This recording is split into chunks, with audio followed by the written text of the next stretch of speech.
राधे राधे दोस्तों। बैसाख मास को हमारे ग्रंथों में बहुत ही पवित्र महीना माना गया है। बैसाख मास के महीने में स्नान, सेवा, दान आदि करने से भगवान की विशेष कृपा प्राप्त होती है और घर में सुख शांति आती है। तो चलिए सुनते हैं बैसाख मास की कथा। एक राजा था। वह सुबह जल्दी उठकर बैसाख के महीने में गंगा जी में नहाता था और कहता था, मेरे से पहले कोई भी गंगा जी में नहीं नहाए। एक बंदरिया थी जो रोज़ राजा से पहले नहा लेती और पीछे राजा नहाने जाता था। जब राजा ने पानी हिलता हुआ और बिखरा हुआ देखा तो उसने पहरा बैठा दिया।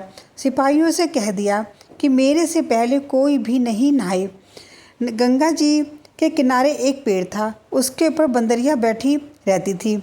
डाली के सहारे उतरकर गंगा जी में नहा लेती और पेड़ पर जाकर बैठ जाती। बैसाख पूरा हो गया। उसे एक दिन सिपाही ने देख लिया।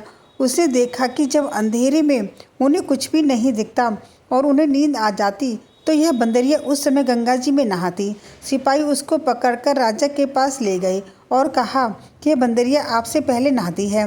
राजा ने प्रण किया हुआ था कि यदि कोई औरत मेरे से पहले नहाती होगी तो मैं उसके साथ विवाह कर लूँगा। राजा ने बंदरिया से विवाह कर लिया। धर्म मानने लग गया। वैसाख में नहाने से बंदरिया के बच्चे होने की आशा हो गई। पूरे महीने हो गए।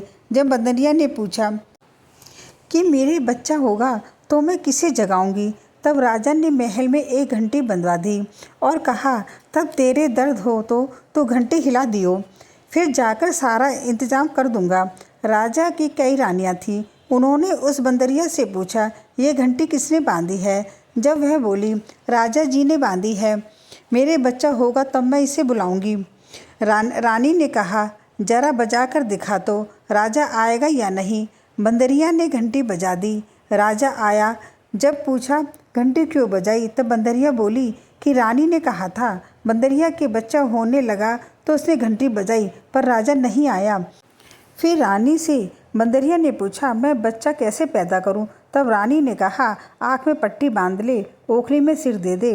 फिर बंदरिया के बैसाख नहाने के पुण्य से एक अति सुंदर लड़का हुआ।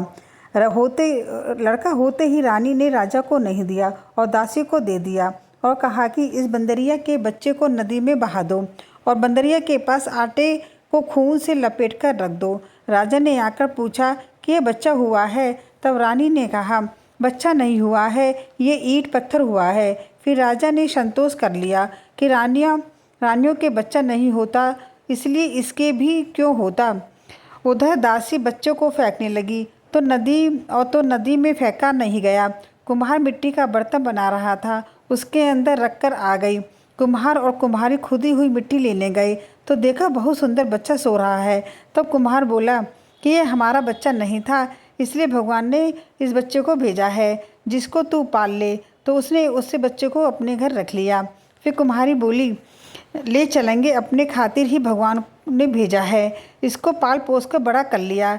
लड़का रात दिन बढ़ने लगा। तब कुम्हार मिट्टी का हाथी बनाकर बेचा करता था। एक दिन लड़का बोला, पिताजी मेरे को भी हाथी घोड़ा दो, मैं उससे खेलूँगा। फिर हाथी घोड़ा ले जाकर कुएं पर बैठ गया। लड़के को सारी बात का पता लग गया कि मैं बंदरिया से हुआ था और रानियों ने मेरे को मारने के लिए दासी को दे दिया था। कुएं पर दासियाँ पानी भरने के लिए आई तो वो दासी को देखकर बोला कि मेरा मिट्टी का हाथी घोड़ा पानी पी लेगा। जब दासियाँ बोली, मूर्ख, कभी मिट्टी हाथी का घोड़ा भी पानी पीता है? फिर लड़का बोला, मूर्खों, कहीं बंदरिया के भी ईंट पत्थर पैदा होते हैं।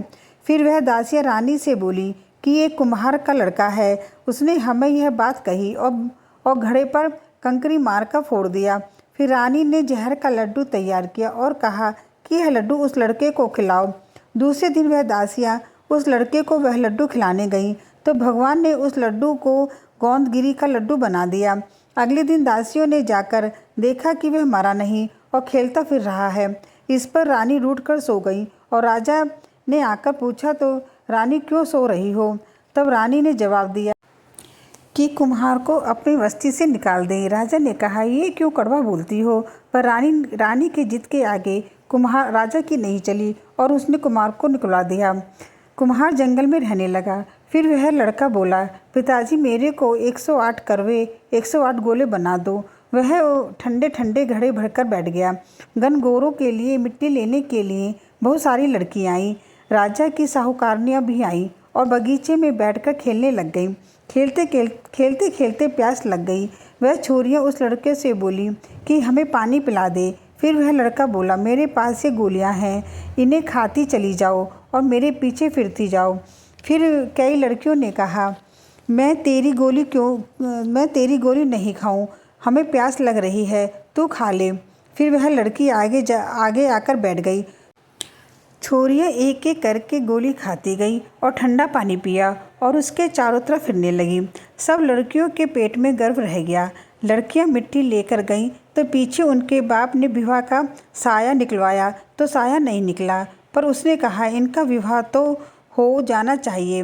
बाद में लड़कियों के किसी का जी घबराए तो कोई रोटी नहीं खाए, कोई उल्टी करे। फिर सबने उनसे पूछा, तुम्हारे ये क्या हो गया? मुझे तो पता नहीं, मैं तो मिट्टी लेने गई थी, वहाँ पर कुम्हार का लड़का हमें एक एक गोली देता गया और पानी पिलाता गया। हमारे खुद बीच में बैठ गया और हमारे से कहा, तुम चारों तरफ फिरो। यह बात सुनकर सबके बाप कुम्हार के लड़के के पास गए और बोले, हमारी लड़कियों का विवाह तेरे साथ करेंगे। उसने सबके साथ फेरे लिए। फिर कुम्हार बोला, आप बड़े आदमी हो, राजा रानी हो, मेरा बेटा ऐसा क्यों करेगा? पर सब कोई उसके साथ अपनी अपनी लड़कियों का विवाह कर गए।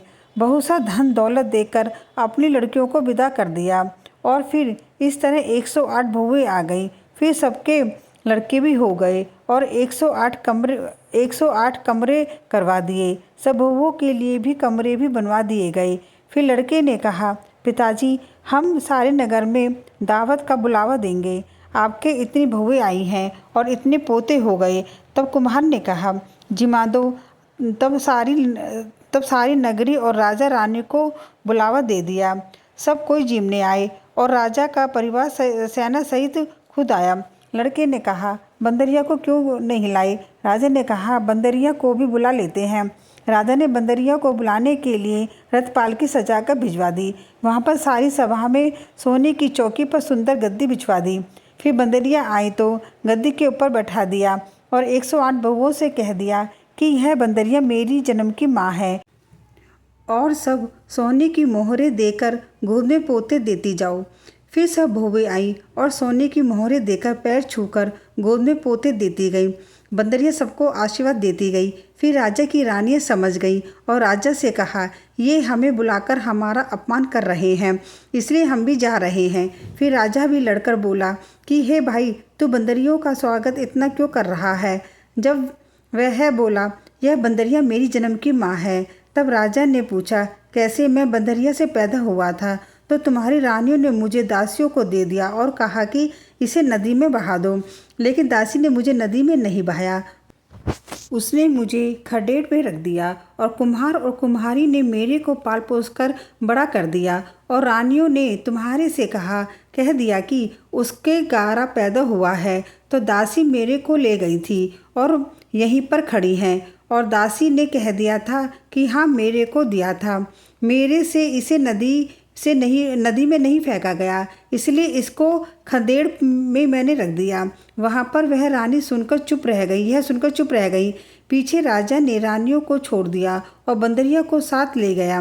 साथ में पोतों को, बहुओं को और बेटे को साथ ले बड़े गाजे बाजे से अपने घर ले गया और सबको अलग अलग महल बनवा दिए।